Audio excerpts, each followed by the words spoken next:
Pessoal, eu vou querer debater um pouco com vocês aqui. Já pararam para pensar que existem aquelas tarefas que você utiliza o celular e o computador e que você vê que não é usual? Às vezes o celular tem uma tela pequena, é um pouco difícil de mexer, mas também tem um notebook, um computador para fazer aquela tarefa. Pode ser meio difícil? Por isso que eu trouxe o Redmi Pad 2, que é uma solução, um tablet que pode ser um intermediário que pode ajudar você no seu dia a dia e na sua tarefa. Bem-vindos ao Glitch e hoje nós vamos fazer o review desse tablet.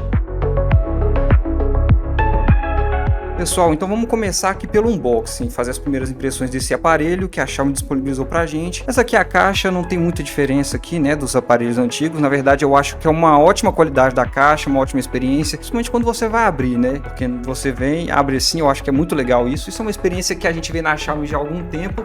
Aqui, logo de cara, a gente já vê o tablet, né, o Redmi Pad 2, já está aqui disponível, mas antes de ir para ele, vamos ver o que mais vem aqui na caixa, né. Nós temos aqui alguns manuais mostrando aqui, né, como utilizar, então mostra aqui o design dele, algumas precauções, cuidados que a gente tem que ter com o aparelho. Essa caixa de carregador aqui, né, a gente vai falar um pouco sobre ele. Desse lado a gente tem o cabo USB, que vem junto também, e também vem com esta chavinha aqui, né, que um dos diferenciais desse tablet, e eu imagino que também em outros aparelhos, né, desse segmento, é que ele vem com uma entrada para cartão SD, coisa que nos celulares, por exemplo, isso já não existe mais. Você fica refém da memória que você tem dentro do aparelho e não consegue fazer essa expansão. Nesse aparelho, no Redmi Pad 2, você tem essa oportunidade, né, de poder expandir em até 2 TB de memória com o cartão SD. Então vamos lá, passando para cá, a gente tem o aparelho, né, bem guardado aqui. A gente já tinha utilizado ele um pouco. Aqui você vê o aparelho. Essa aqui é a nossa tela quando a gente abre ele. Pode colocar alguma senha, alguma coisa assim, e fica legal. E aqui eu queria mostrar para vocês aqui, né, algumas das especificações. Tela IPS LCD de 11 polegadas, uma taxa de atualização de 90 Hz e com mais de 16 milhões de cores, além de uma proteção contra a luz, que é certificada com certificado, né, o TUV Reland, né, que é um certificado que as marcas utilizam para mostrar, né, a qualidade, mostrar que ela tem uma resistência e que também é segura para utilizar. E o processador, né, um LG 100 da MediaTek, se equipara aí com alguns dos intermediários aí de entrada. É uma solução de entrada, mas que acaba alcançando aí patamares que podem competir com aqueles outros tablets assim que estão um pouco acima do seu nível, né? Memória RAM, você tem aí versões de 4 GB e também de 8 GB. Essa aqui que nós temos, essa versão aqui que foi disponibilizada para review, ela tem 8 GB, mas também tem uma versão de 4 GB aí para você que não precisa de um desempenho muito mais alto, né? O armazenamento interno deste aparelho, ele tem duas versões, né? Essa aqui é a de 256, mas também tem aquela versão com 4 GB de memória RAM e que vem também com 128 GB de armazenamento. As câmeras, né? Câmera traseira de 8 megapixels com foco automático, detecção facial, e a frontal de 5 megapixels, Full HD, 30 fps com um detector facial. O áudio, ele é um dos diferenciais desse aparelho, né? Porque ele tem 4 alto-falantes estéreo, né? Com a tecnologia Dolby Atmos e também tem uma entrada P2. Se você ver aqui, você encontra essa entrada, né? Também tem o USB tipo C. Aqui você vai ver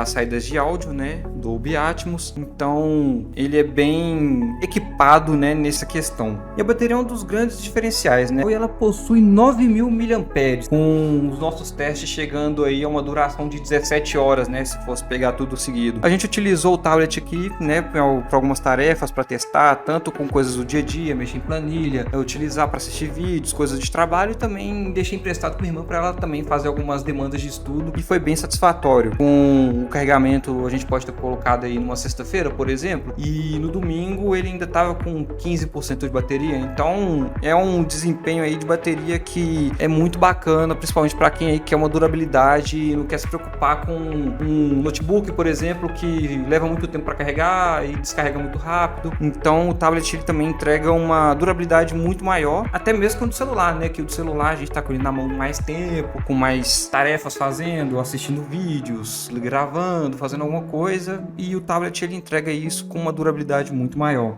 As dimensões aqui, né? A gente pode ver um tablet que ele encaixa bem na mão, ele é bem ergonômico. Mas um ponto que eu queria falar sobre o carregamento essa caixa de bateria ela não entrega, né, uma carga muito mais rápida, né? Ela tem ali, leva cerca de 4 horas para carregar o tablet. Eu acho que isso pode ser um impeditivo, né, para alguém que queira ter uma disponibilidade de carga mais rápida, né? Então, mas eu coloquei aqui, por exemplo, um carregador, né, do meu celular, do Galaxy S23, e carregou muito mais rápido, né? Levou menos de 1 hora. Então, se você tiver aí um carregador que tem uma quantidade de watts maior, vai ter um desempenho mais rápido, né, do carregamento. Sobre a conectividade, né, a gente pode falar que o Wi-Fi dele é bem interessante, né? Entrega um sinal de forma positiva. Eu testei, né, numa casa assim que deve ter uns 70 metros quadrados, com o roteador de um lado da casa e o tablet sendo utilizado do outro. Funcionou muito bem, então é uma coisa que a gente pode ver que é bem positiva. E a gente pode ainda falar que esse aqui é o primeiro tablet, né, a versão mais barata de um tablet para utilizar caneta, né, porque ele remove, né, a palma. Se você tá com a caneta, né, que é da Xiaomi, tá desenhando aqui, ele não vai detectar a palma, né, não vai ficar atrapalhando se você encostar o tablet. Você pode escrever aqui normalmente, que não vai ter nenhum impeditivo de você escrever, vai reconhecer só a caneta que vai estar conectada ao celular. E sobre os jogos, a gente testou, né, alguns games, a gente testou alguns jogos mais simples, como Pokémon TCG Pocket, que é um jogo que tá bem popular aí, que é de entrada, funcionou muito bem. O Clash Royale também é um jogo assim mais simples, que também funcionou. E a gente tem também alguns jogos mais intermediários que funcionaram legal. Genshin Impact é um deles, não rodou na melhor qualidade, mas teve ali uma taxa de atualização de quadro de cerca de 30 a 45 quadros por segundo. E o único jogo dos nossos testes assim que não funcionou, né, no patamar de jogos foi Fortnite, que no lobby já ficou com 15 FPS, uma taxa de quadros bem baixa, né, considerada até injogável, e na hora que a gente abre uma partida, o jogo simplesmente não roda mais. Então é um aparelho que fica para ser utilizado mais para situações do dia a dia, para mexer numa planilha, assistir vídeos, enfim, aquelas tarefas que não exigem tanto processamento gráfico do aparelho. Então é isso, a gente vai ficando por aqui com esse review. Comenta aí se você gostou, se você já sabia desse aparelho. Siga a gente nas redes sociais, @glitchclub, e também Estado de Minas, para mais notícias de Minas, Brasil e do mundo. A gente vai ficando por aqui, até a próxima, valeu!